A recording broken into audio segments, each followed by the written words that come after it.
प्यारे बच्चों, हम लोग जो है एक साथ दो चैप्टर पढ़े हैं, सार्वत्रिक गुरुत्वाकर्षण और उपग्रहों की गति, और एक साथ दोनों चैप्टर के न्यूमेरिकल लगाएंगे। आज हम लोग पहले समझेंगे कि इस चैप्टर में न्यूमेरिकल को लगाने के लिए कौन कौन वीआईपी और भावकाली सूत्रों का प्रयोग करना है। तो हमारे बीच शिवांशु नामक पांडे उपस्थित है, और ये जो है आजकल ठंडी का मौसम गड़बड़ाए हुए हैं। सार्वत्रिक गुरुत्वाकर्षण उपग्रहों की गति, दोनों लेसन साथ साथ। तो हम लोग सबसे पहले सूत्रों का खूबसूरत दर्शन करेंगे इस चैप्टर के, और सूत्रों का दर्शन के दौरान आप सभी को सवालें आएंगी। तो ध्यान से देखिएगा, उन्हीं का तो देखो जरा, सूत्र एक एक समझाते हैं। सबसे पहला सूत्र जो आपने चैप्टर में पढ़ा था, याद करिए, ग्रहों की गति में पाया था केपलर के नियम। यही तो चैप्टर स्टार्ट है। तो केपलर के नियम में उन्हेशा जी सबसे पहले आपने सूत्र पढ़ा था टी स्क्वायर बराबर के आर क्यूब या के ए क्यूब। यहाँ बेटा टी है परिक्रमण काल, ग्रह जितने समय में परिक्रमण करता है, और प्यारे बच्चों आर है ग्रह व सूर्य की दूरी। ग्रह और सूर्य के मध्य की दूरी क्या है। अब अगर कभी सवालों में दो दो ग्रह और दो दो जो है ग्रह के बारे में दे दे, उसका परिक्रमण काल दे दे, तो विकास सरोज यही सूत्र बेटा T1 square upon T2 square बराबर R1 क्यूब बटा R2 क्यूब। समझ में आ गया होगा उन्हें सर। अब बेटा याद करो कौन से सूत्र का दर्शन अर्जुन सर ने आपको इसके बाद कराया था। उपग्रहों की गति के बाद न्यूटन का सार्वत्रिक गुरुत्वाकर्षण नियम पढ़ाए थे, तो उसमें भी तो सूत्र है। तो गुरुत्वाकर्षण बल वो भी दो वस्तुओं के बीच अगर लगे तो प्यारे साथियों F बराबर G m1 m2 अपान आर स्क्वायर। यहाँ बेटा m1 और m2 क्या है, दोनों पिंडों के द्रव्यमान। r क्या है, उनके बीच की दूरी। आप जान रहे हो उन्हेशा जी m1 और m2 दोनों द्रव्यमान है, और r क्या है, पिंडों के बीच की दूरी जो सवाल में दी रहेगी। ठीक है, तो कोई दिक्कत बेटा। और g क्या है, अपने गुरुत्वाकर्षण नियतांक चाचा है 6.67 × 10⁻11 न्यूटन मीटर स्क्वायर पर किलोग्राम स्क्वायर। सभी साथी इस सूत्र को देख रहे हैं। इसके बाद याद करिए कौन से सूत्र पढ़ा था आपने, नहीं याद होगा। इसके बाद आपने जो है गुरुत्वीय त्वरण के मान में परिवर्तन पढ़ा था, ऊपर और नीचे जाने पर गुरुत्वीय त्वरण में फर्क। तो अब यहाँ पर ध्यान से देखिए, वह भी लिखा दे रहे हैं गुरुत्वीय त्वरण।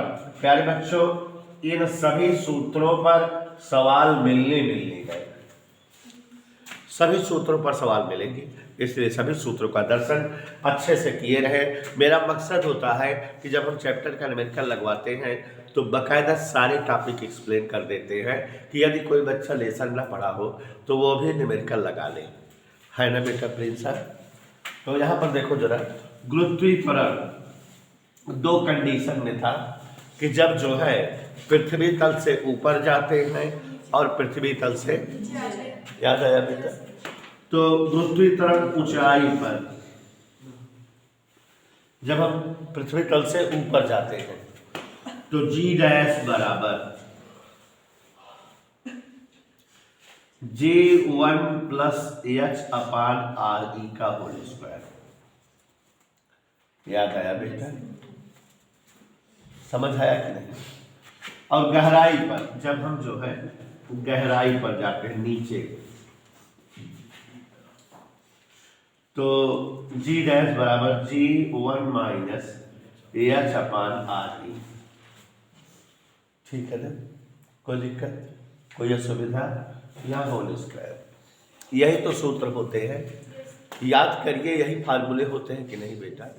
एक और सूत्र याद कीजिए उन्हेशा, यहाँ देखो, पृथ्वी जो घूर्णन करती है उसके घूर्णन के कारण गुरुत्वीय त्वरण का मान में फर्क आता है। सवाल में दे देता है, बाकी कोर्स में नहीं था ये टॉपिक, हमने इसको पढ़ाया नहीं, किसी बुक में भी नहीं है। जी डैश बराबर जी 1 माइनस आर ई कास लेमडा ओमेगा स्क्वायर। ये अब यहाँ बेटा पृथ्वी जो घूर्णन करती है अपने धुरी के सापेक्ष, तो उसको अभिकेंद्र बल चाहिए, और वो अभिकेंद्र बल वस्तु और पृथ्वी के बीच के गुरुत्वाकर्षण बल या गुरुत्व बल से मिलता है, इसलिए गुरुत्व बल ओरिजिनल वाला कम हो जाता है, माने गुरुत्वीय त्वरण कम प्राप्त होता है।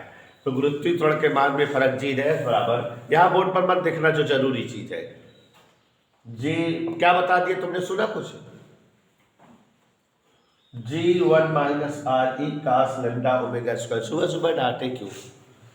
आर ई पृथ्वी की रेडियस है, ओमेगा पृथ्वी का एंगुलर वेलोसिटी कोणीय वेग दिया रहेगा सवाल में, कास लेमडा एंगल दिया रहेगा कि पृथ्वी इतने अंश के झुकाव पर है, तो इसे में मान रख करके निकाल लेंगे, ठीक है।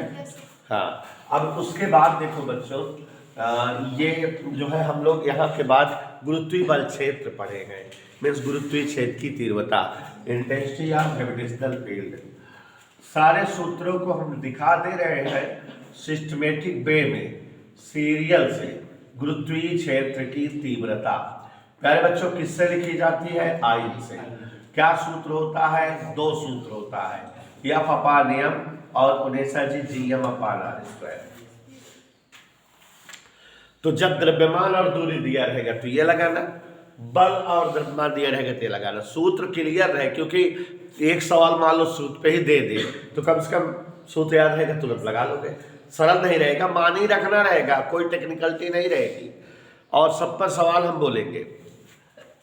उसके बाद बेटा गुरुत्वीय विभव याद आ रहा सबके? नहीं, यही सब पढ़ाए हुए हैं हम। गुरुत्वीय विभव सब डेरिवेशन थे, याद करो बेशक। आपको क्या होता है यहाँ पर W अपान एम या G M upon R minus में गुरुत्वीय विभव का फार्मूला था, ठीक है। और उसके बाद जो है गुरुत्वीय स्थितिज ऊर्जा, ग्रेविटेशनल पोटेंशियल एनर्जी। देखो बच्चों पढ़ना हमें ही आपको है, तो थोड़ा सा ध्यान से, माइनस जी एम अपान आर ई। उन्हें से बेटा कभी कभी सवाल में कहेगा वस्तु को इतनी ऊंचाई पर, तो यहाँ आर ई प्लस एच कर देंगे। आपको सभी को बताना चाहूँगा कि हम लोग यहाँ से लेके यहाँ तक के सारे फार्मूले, सारे टॉपिक इस चैप्टर में पढ़े हुए हैं, इसके बाद के फार्मूले इस चैप्टर से हैं, ठीक है। और हमने सवालें आपको दोनों चैप्टर की बोली है, कम से कम 40 सवाल लगवाऊंगा, आप समझ रहे हैं क्यों? क्योंकि 2 लेसन है। और इन सूत्रों पर सवाल आज एक भी नहीं बोले हैं, इन सूत्रों पर नहीं बोले हैं, इन पर बोले हैं, ठीक है। तो उपग्रहों की गति के भी सूत्र हमें ही तुरंत स्टार्ट हो जा रहे हैं। सबसे पहले सूत्र याद करिए उपग्रहों की गति में, कक्षीय वेग, ऑर्बिटल वेलोसिटी। 2 लेसन एक साथ चल रहे हैं बच्चों। कक्षीय वेग याद है आप सभी को, under root G M E upon R, याद है, या under root G R E square upon R E plus H. ये कक्षीय वेग का फार्मूला था, सभी को याद है। फिर दूसरा फार्मूला याद करिए, परिक्रमण काल। प्यारे बच्चों किसका सूत्र था? परिक्रमण काल। सीरियल वाइज उनेसा जी हम बताते जा रहे हैं बेटा, और याद भी आता जाएगा। परिक्रमण काल सूत्र था 2 pi under root R E plus H का whole cube upon G R E square, या 2 pi under root R E plus H का whole cube upon G M E. सभी बच्चों को समझ आ रहा है? ये सूत्र दिख रहे हैं। ये कक्षीय वेग का सूत्र था और ये परिक्रमण काल का सूत्र था। उसके बाद याद करके हमने आपको जो है संपूर्ण ऊर्जा का सूत्र निकलवाया था उपग्रह का। उनेसा जी याद नहीं होगा, उपग्रह के संपूर्ण ऊर्जा का फार्मूला निकलवाए थे, -½ जी यम अपान आर ई, यही था क्या? और बच्चों बंधन ऊर्जा का सूत्र क्या था? उपग्रह की बंधन ऊर्जा, यही सिंबल प्लस में हो गया था, प्लस हाफ जी एम अपान आर ई। हिमांशु डाल समझ में आ रहा है? सूत्र क्लियर रहेगा तभी सवाल आएगी ना बेटा। फार्मूला जरूरी है जानना ना बेटा। मजा आ रही है? तो अब यहाँ पर जो है ध्यान से देखिए, इसके बाद किसका सूत्र आपने चैप्टर पढ़ा है? पलायन ऊर्जा और पलायन वेग का। तो उदेशा जी पलायन वेग V सफिक्स E, दो सूत्र बताए थे, 2G यमी अपान आर ई या √2GRE, यही सूत्र बताए हुए हैं। उपग्रह के रिलेशन में इतने फार्मूले आपको हमने पढ़ाया हुआ है, ठीक है? Any doubt? कोई और फार्मूला नहीं पढ़ाया है। 2-3 क्वेश्चन फालतू पढ़ाए हैं, जैसे उपग्रहों का प्रक्षेपण कैसे होता है, उपग्रहों कैसे फेंका जाता है उनकी कक्षा में, और उपग्रहों में भारहीनता का एहसास क्या है वो डेरिवेशन कराए हैं। चंद्रमा पर वायुमंडल का न पाया जाना, ये सब छोटे मोटे डेरिवेशंस हैं, न्यूमेरिकल्स नहीं थे। तो सूत्र सब नोट कर लीजिए बेटा। प्यारे बच्चों प्रश्न पढ़ रहे हैं। शुरुआत में आपको 7-8 क्वेश्चन बहुत खूबसूरत लगवाएंगे। पहला क्वेश्चन समझते जाइए, हमारे साथ लगाते जाइए समय अभाव के कारण। पृथ्वी तल से कितनी ऊंचाई पर पलायन वेग पृथ्वी के अति निकट परिक्रमण कर रहे उपग्रह के कक्षीय वेग का आधा होगा? देखो बच्चों, ये जो सवाल कह रहा है उसी को हम लिख दे रहे हैं। जो कुछ सवाल कह रहा है उसी को हम लिख दें अगर, तो तुरंत आप सभी को समझ में आ जाएगा। गौर से देखिए, कह रहा है कितनी ऊंचाई पर पलायन वेग कक्षीय वेग का आधा रहेगा, यही तो कह रहा है। तो ध्यान दीजिए, पलायन वेग ना ज्यादा भिगो दिया है मलिक। हाँ, पलायन वेग पृथ्वी के अति निकट वाले उपग्रह के कक्षीय वेग का क्या हो जाता है? आधा। हम नहीं कह रहे हैं ऐसा। पलायन वेग का फार्मूला √2GME अपान RE प्लस H।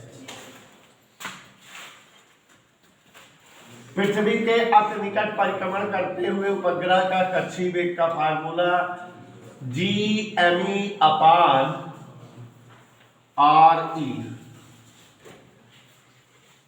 याद आया? ये कक्षीय वेग का सूत्र है जबकि उपग्रह अति निकट होता है। दोनों तरफ स्क्वायर कर दे।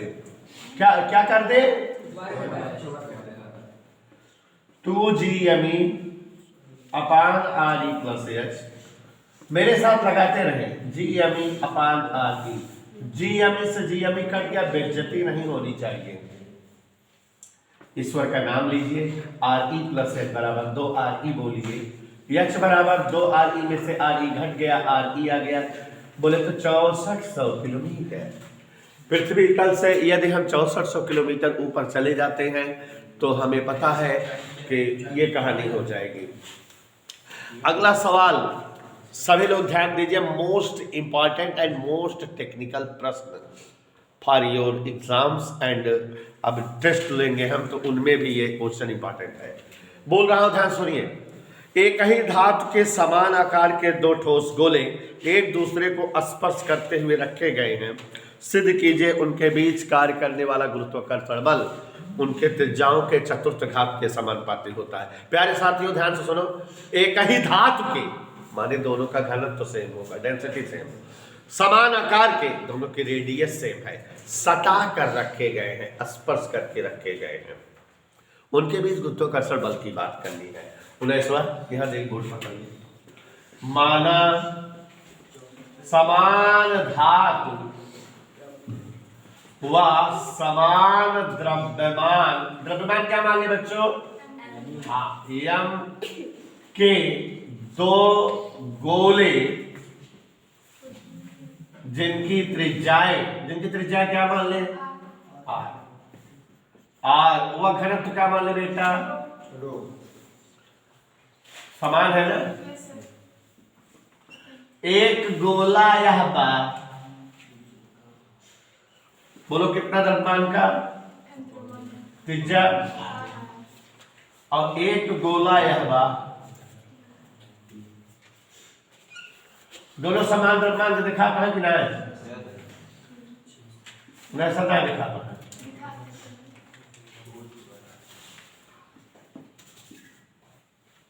दिखा? अब इनके बीच गुरुत्वाकर्षण बल निकालो। क्या निकालो जो है इनके बीच? इसलिए गोलों के बीच यहां तक तो समझ में आया? गुरुत्वाकर्षण बल F बराबर क्या सूत्र होता है? गौर फरमाइए, Gm1 m2 अपान दूरी का स्क्वायर। गौर से देखो दूरी इतनी हो गई कि नहीं? ना, 2r। दूरी 2r हो गई थी। यही सब तो टेक्निकल बातें हैं। चूंकि m बराबर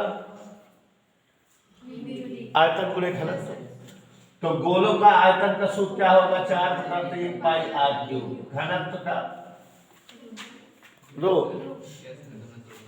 चलो इंटू 4/3 पाई r क्यूब इंटू रो का